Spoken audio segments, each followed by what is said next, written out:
তাকওয়া নাসাই হাদিস 4993 তাকওয়া এখানে হৃদয় রসুল সাল্লাল্লাহু আলাইহি ওয়াসাল্লাম তার বুকে 3 বার ইশারা করলেন। একদিন রসুল সাল্লাল্লাহু আলাইহি ওয়াসাল্লাম সাহাবাদের সামনে তাকওয়া সম্পর্কে আলোচনা করছিলেন। সবাই ভাবছিল তাকওয়া মানে হয়তো বাহ্যিক ইবাদত, রোজা বা নামাজের পরিমাণ। তখন নবী সাল্লাল্লাহু আলাইহি ওয়াসাল্লাম নিজের বুকে 3 বার হাত দিয়ে বললেন, তাকওয়া এখানে। তিনি বোঝাতে চাইলেন আসল তাকওয়া বাহিরে নয়, হৃদয়ের গভীরে। কেউ যদি বাহিরে সাদা পোশাক পরে, তসবিহ হাতে রাখে, সেটাই তাকওয়া নয়। তাকওয়া হচ্ছে হৃদয়ে আল্লাহর ভয় থাকা, এমন ভয় যা অন্যায় করতে বাধা দেয়, একা থাকলেও গুনাহ থেকে ফিরিয়ে আনে। যেমন কেউ অন্ধকারে হারাম কাজের সুযোগ পেল, তবুও বলে আল্লাহ দেখছেন। এটাই আসল তাকওয়া। তাকওয়াবান মানুষ সবসময় নিজের আমল নিয়ে চিন্তিত থাকে। সে ভাবে, আমার নামাজ কি কবুল হলো? কাউকে কষ্ট দিলাম না তো? তার মুখে নরম কথা, মনে মমতা, কাজে সততা।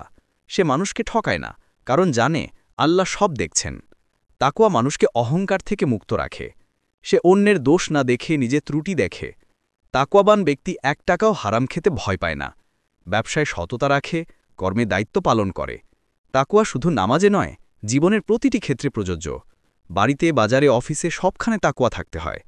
যখন কেউ অপমান করে, সে চুপ থাকে, কারণ সে আল্লাহর ভয় রাখে। তাকওয়াবান মানুষ সবসময় মনে রাখে, আল্লাহ আমার হৃদয় জানেন, তাই সে লোক দেখিয়ে কাজ করে না। সে জানে লোক দেখানো আমল আল্লাহর কাছে শূন্য।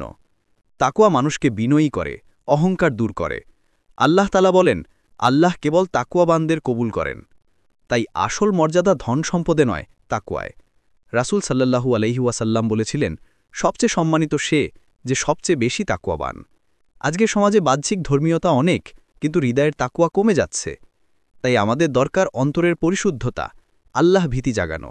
কারণ তাকওয়া থাকলে মানুষ নিজের ও সমাজের জন্য কল্যাণকর হয়। এটাই আসল ঈমানের সৌন্দর্য।